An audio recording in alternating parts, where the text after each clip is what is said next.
What's up everybody, and welcome to another episode of News Dose, where I give you all of the latest news in the gaming world. And I hope you're doing well today heading into the weekend. We do have a few things to discuss though. I know some people may be a little frustrated with Nintendo for not making another Mother game, and really this franchise has just kind of vanished into the past unfortunately, but it does appear that some fans have been developing a Mother 4, and have rebranded it for obvious reasons to Oddity, and this game is actually looking really good, so fans of Earthbound and the Mother franchise, you definitely need to be excited for this one. We also have a few other things to discuss as well, such as Killer Instinct's future. We got some more information on a Portal prequel that was unfortunately cancelled, and more, so you're not going to want to miss that. But first, let's talk about this heavily inspired Mother game.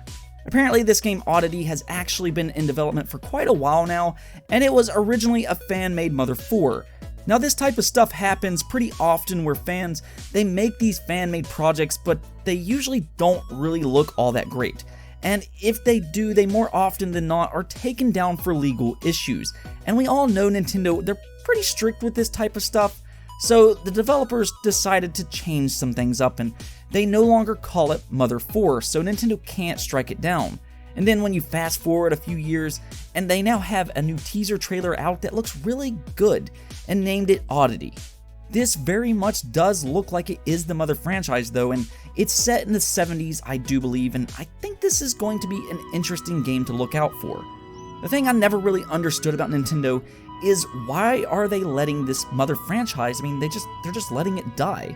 It appears to me it's a game that a lot of people are really craving, and it wouldn't even be all that expensive to make in the first place.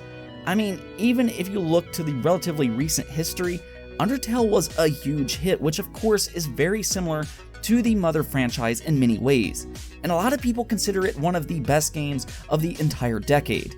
And that really is the thing, because Nintendo doesn't need to change the Mother franchise into some big AAA blockbuster game. Sure, that would be nice and everything, but it's not necessary either. They can keep the same art style, which has really aged incredibly well, and I think people would eat that up as long as it's a quality game. It just seems like such an oversight to me from Nintendo, and I really do think that they should try to bring this game back.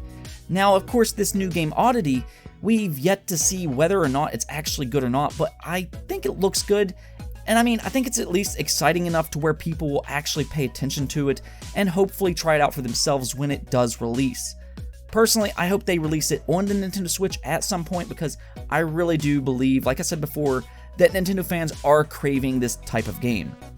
And speaking of games returning, one of my favorite games of the last 10 years got some news that I don't really think that everybody is going to like necessarily. The Killer Instinct game designer Adam Hart, or the Keats as many know him, was talking about a new game that Iron Galaxy was working on, and he couldn't wait to talk more about it. Obviously, Iron Galaxy is well known for their work on the Killer Instinct franchise for Xbox One after Double Helix was bought up by Amazon, and development shifted over to Iron Galaxy for Season 2 and Season 3. They did an excellent job with Killer Instinct, and I will forever stand behind my statement that it is the best fighting game that I've personally ever played. The thing though is that fans were immediately speculating about this new Iron Galaxy game, and that it may be Killer Instinct. But Keats quickly squashed those hopes by saying that this game is not Killer Instinct. Now, does that mean Iron Galaxy isn't working on Killer Instinct at all?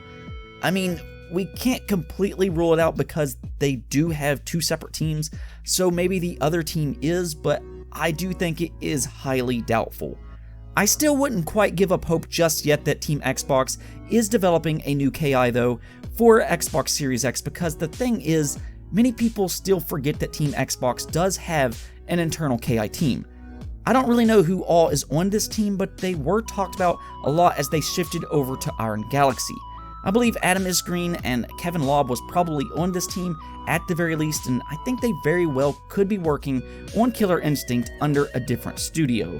I think that they heavily influenced how good KI was this generation, and the main reason I say that is because KI was amazing under both Double Helix and Iron Galaxy, and the common denominator here was the KI internal team. I wouldn't even rule out that Xbox may be creating a studio from the ground up for Killer Instinct. I'm not saying that they will, but it wouldn't surprise me either.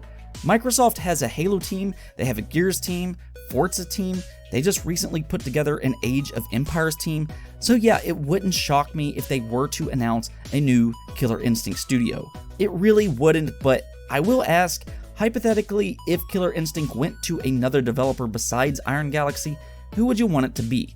Let me know in the comments below. In other news, Xbox Game Pass got another huge game for its ever-growing library, Grand Theft Auto 5. That is a really big get. I mean, you're talking about one of the best-selling games of all time entering Xbox Game Pass. On one side of the coin, I think most people have already played this game, but it's still such a big move. And what I found really interesting about this was, it was announced for Xbox Game Pass the very day PlayStation Now removed GTA 5. And to me, that is just incredibly telling of my initial thoughts of PlayStation Now and their commitment to it. A few months ago, when Sony first announced God of War, GTA 5, and so on for PlayStation Now, they had in this very small print that they were only going to be available for 3 months, and I kind of criticized them for that. It still to me just seems like they aren't fully committed to PlayStation Now, and then you have Xbox Game Pass immediately pick up GTA 5 when it exits PlayStation Now. Granted, we don't really know how long it will be in Xbox Game Pass, but if it does indeed stay for longer than 3 months, it tells you about all you need to know of the two's priorities. Portal's cancelled prequel made the news this last week as a new video series by Box and Rocks got some footage of the cancelled prequel Exposure developed by Lunch House.